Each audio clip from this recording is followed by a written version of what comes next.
Hello, CTAE 2022. I'm Daniel Price, aka DP. You know me, the Jookin pioneer, the historian, the author. How y'all doing today?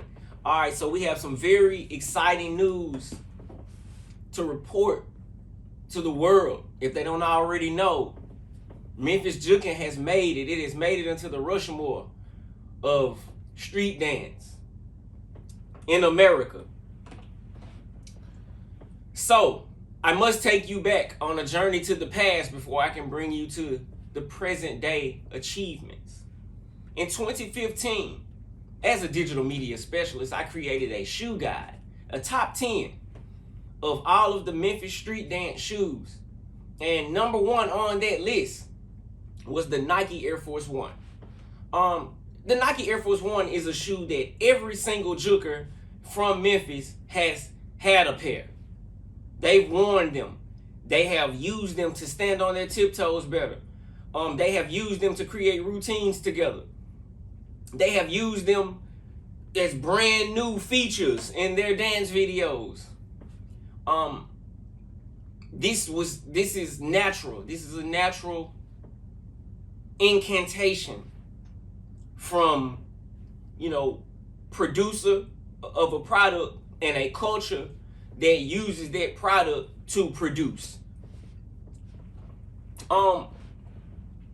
So 2015 passes on. 2017, Lil Buck joins Team Jordan, and he comes out with a Jordan sneaker. The all new fly knit shoes. It was the first one of the first ones.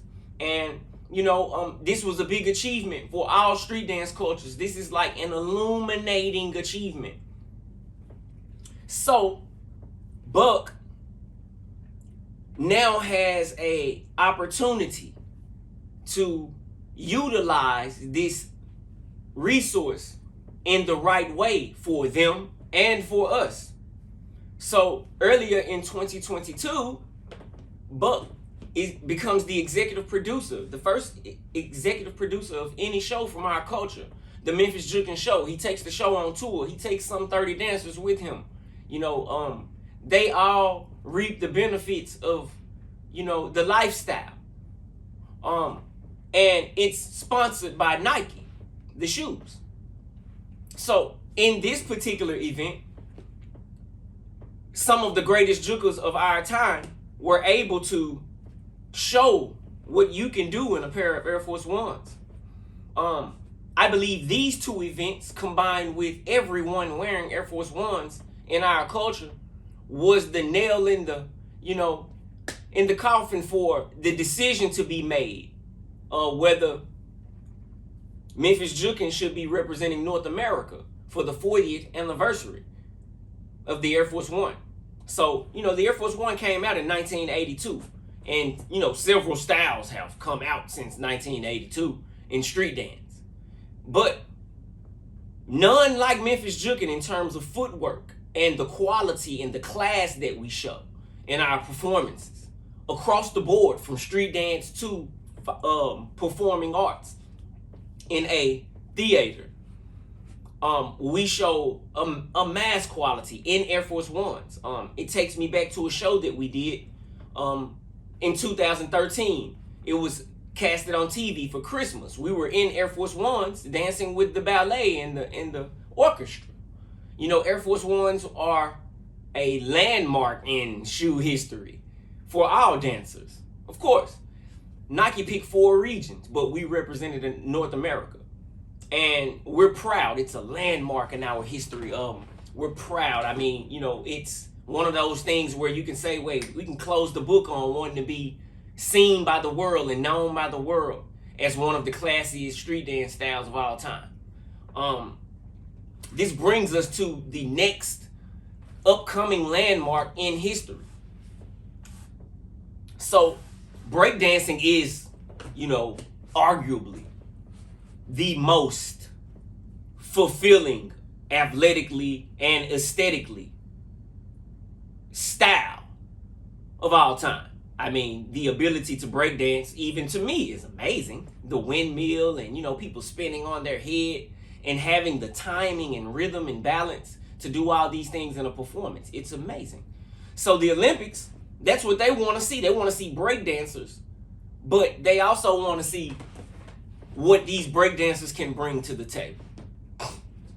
This is where Jookin can have an even bigger impact on history and continue its legacy.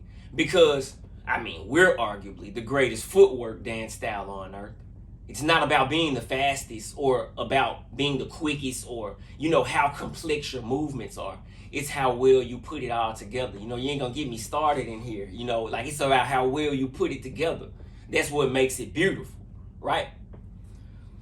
So with the 2024 Olympics coming and, all of these street dance styles to be broadcast and showcased with street dance, now we're going to see the Michael Jordans and LeBron James, and the Pete Maraviches, and, all of these different styles of dance that are what are known as GOATs, the greatest of all time. They're going to be able to pick and choose. You can put your Jookin with your crumping, with your breakdancing, or you can put your jerking. And it's so many styles. I could do this all day. Like the way that unicorns will be built in the future, they won't be built from neighborhoods. They won't be built from high schools. They will literally be built from research and history and knowing what's here and knowing what's there, when it was, how it was, having the swag and the style of the dance captured into your own. That's where we're going now. And we've been headed there for some time with the internet. But now there is a goal, a mission to win a gold medal. So that's great. That's beautiful.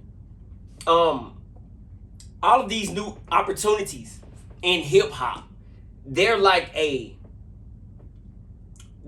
it's a narrative of what technology is doing.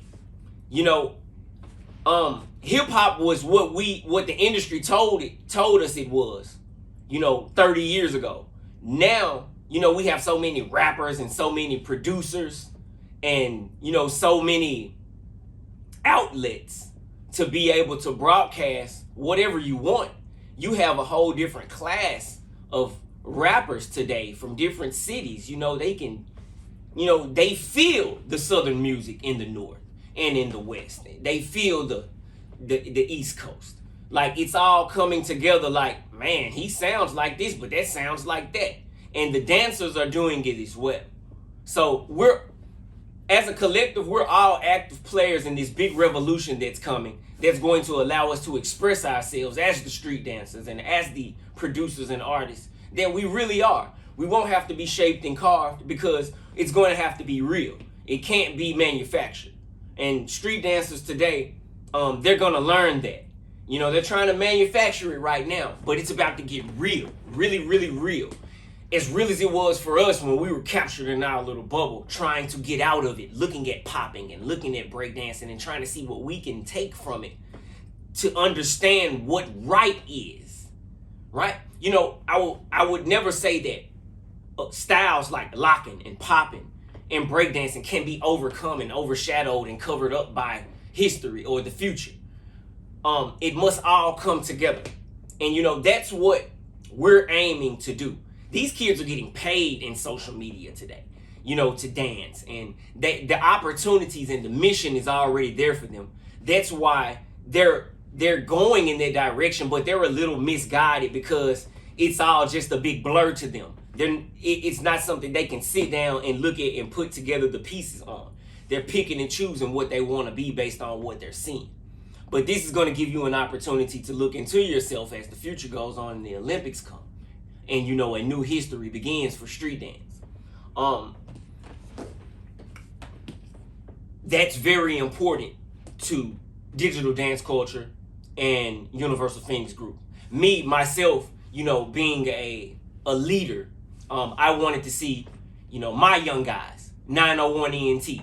I wanted to see them grow. I wanted them to become a true brotherhood that understands that we can market ourselves. We can take ourselves to new heights. We can make these connections with these people. And now they're on concert stages. They're being suited as comedians, as actors. as more than just dancers. It's beautiful to see. I always saw it in them. I love them. They're my little brothers, you know, and they're the new G-force. They're the new G-style. You know, they're the new innovation. Those are all the old eras of Jookin. Now they're taking what was left of Jookin into a new world of entertainment. It's beautiful to see. It definitely is projected like that. Everything that we do. When I was younger, Dr. Rico always told me, he was like, man, stop calling everything you do like this little thing that you're doing. It got to be big. And, you know, we got to that. And now we're here. But with DDC and UPG, it's a different feeling, a different vibe, if you will, of what we're trying to do. Now we want to take that same energy and that love that we all have for our dance cultures and put that into bringing about not only your knowledge of each city today, but your knowledge of each style and city yesterday, how it all came to be. If we're all together, you know, if we're on the scene with Mr. Wiggles and Boogaloo Shrimp, you know, but we're the new Mr. Wiggles and Boogaloo Shrimp, you know, and Pop and Pete, you know, Jeffrey Daniels. The list just goes on. It's so many of them. You know, I'm not a popper, but I had to research these guys in order to understand what real style is. Like what really, you know, the Electric Boogaloo and popping and their attitude. I had to understand that my city has an attitude as well. But I probably wouldn't have understood that the way I do today if I hadn't have been able to see the greatness that was around the country in California and in New York. You know, those guys played a big part in all of us learning that this is real. Like, I feel it too, you know? So that's what we're doing at Digital Dance Culture and Universal Phoenix Group. We're going to bring it all back to life. We're going to make everybody feel all of it again. And we're going to recreate, you know, that path to leadership that always has been there for, you know, indigenous peoples in America, right? You know, it has never stopped. It has only been directed in the direction that, you know, it has gone in. But we can take it in our own very own directions and our own personal directions and show people that this is truly great. This doesn't have to be manufactured. You don't have to fabricate this story. This story is already ready for you to see. And that's all I have this year, guys, for the CTAE 2022. I hope that you see us again in this particular light, this excited about our culture moving forward. I'm pretty sure you will. But, you know, I can't wait to see you next year and tell you all about what's next.